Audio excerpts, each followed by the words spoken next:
আসসালামু আলাইকুম। আশা করি সবাই ভালো আছেন। তো এখন ব্যস্ততার মধ্যে দিয়ে কাটছে সময়।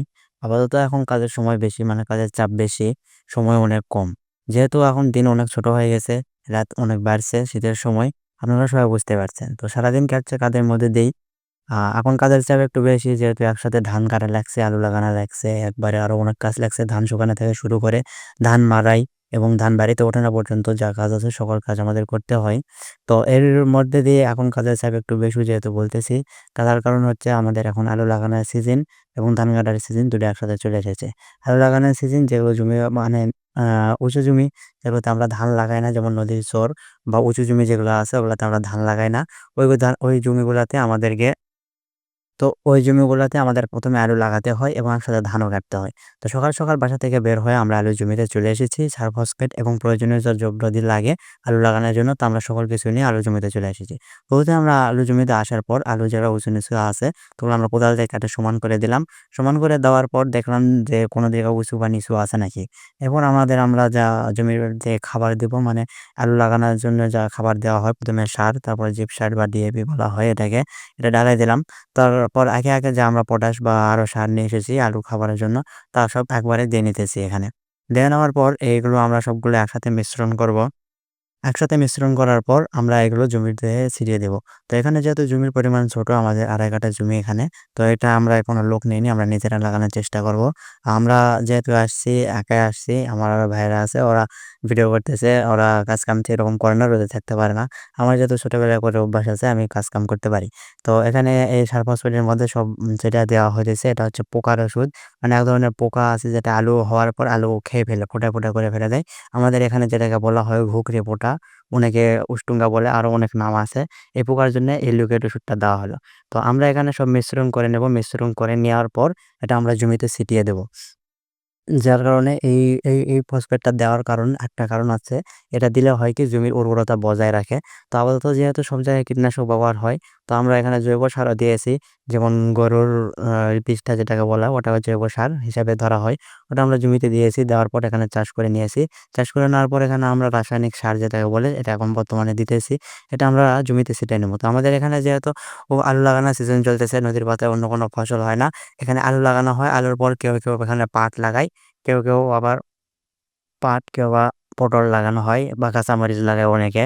তো এগুলো লাগানোর পর আমরা এখানে জমি একবারে ক্লিয়ার করে ফেলি আলু লাগানোর জন্য। আমাদের এখানে মূলত মূল ফসলই হচ্ছে আলু এবং ধান। আগের ভিডিওতে আমরা আপনাকে বলেছি আপনারা শুনছেন হয়তো। তো এর সার ছিটে দেওয়ার পর আমরা এখানে জমি সমান করার জন্য একবারে মই দিয়ে দিব। তো এই জমিতে যেহেতু উঁচা-নিচা এই জমি আবার নতুন করে ভাগ করা হয়েছে। একটা জমি ছিল। তো এখানে আমাদের যে চাচারা আছে ৩ চাচা সবগুলা ভাগ পাইছে এখানে ভাগ করে নেওয়া হয়েছে।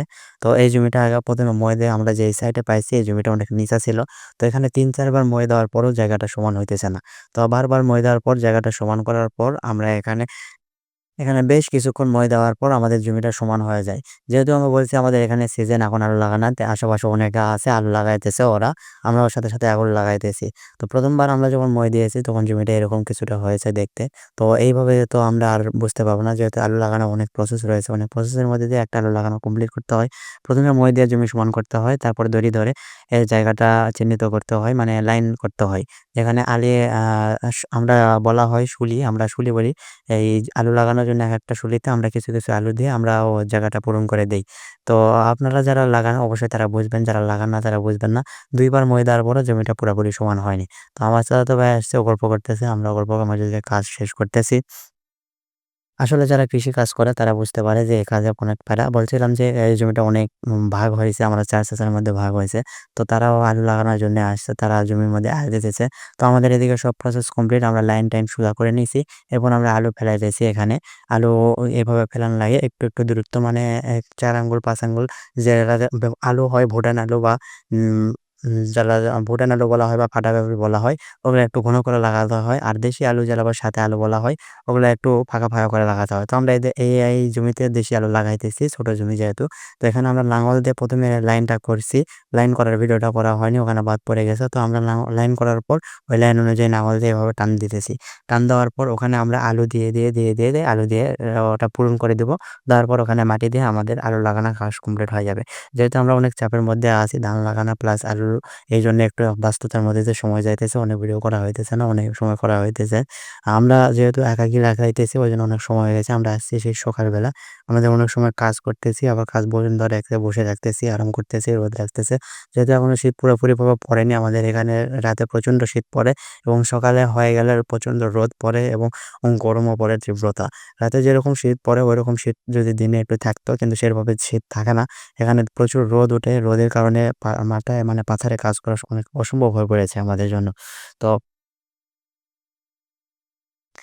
যেহেতু আমরা এসেছি এখানে আলো লাগানোর জন্য, আমরা যতটুকু পারতেছি চেষ্টা করতেছি তাড়াতাড়ি কাজ করার জন্য। আমরা যদি সকাল থেকে মন দিয়ে কাজ করতাম তাহলে অবশ্যই সকাল ৮ঃ০০-৯ঃ০০ বেজে তার মধ্যে কাজ শেষ হয়ে যেত। যেহেতু আমরা আসছি কয়েকটা ভাই মিলে, আমরা অবশ্য কাজ কম করতেছি। ওই সাইডে বাগান আছে, আমরা বাগানে যায়ে বসে থাকতেছি এবং এসে কাজ করতেছি। প্রচণ্ড রোদের কারণে আমাদের কাজ করতে সমস্যা হয়ে যাইতেছে।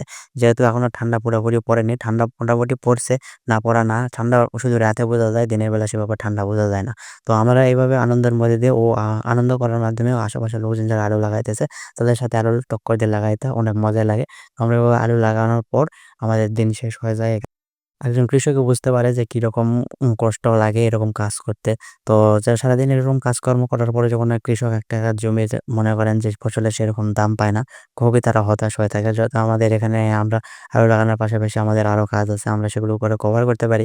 কিন্তু যাদের মনে করেন যে শুধু কৃষি কাজ করে খাইতে হয় তাদেরকে একটু ভাবতে হবে যে আমরা এরকম আলু লাগাই দিয়েছি। আমাদের ১ম এ যে জমি চাষ করতে হয়, চাষের একটা খরচ আছে। তারপর জমি সেচ দিতে হয়, তাদের একটা খরচ আছে এবং এই আলু লাগানো মজুরি দিন অনেক খরচ আছে।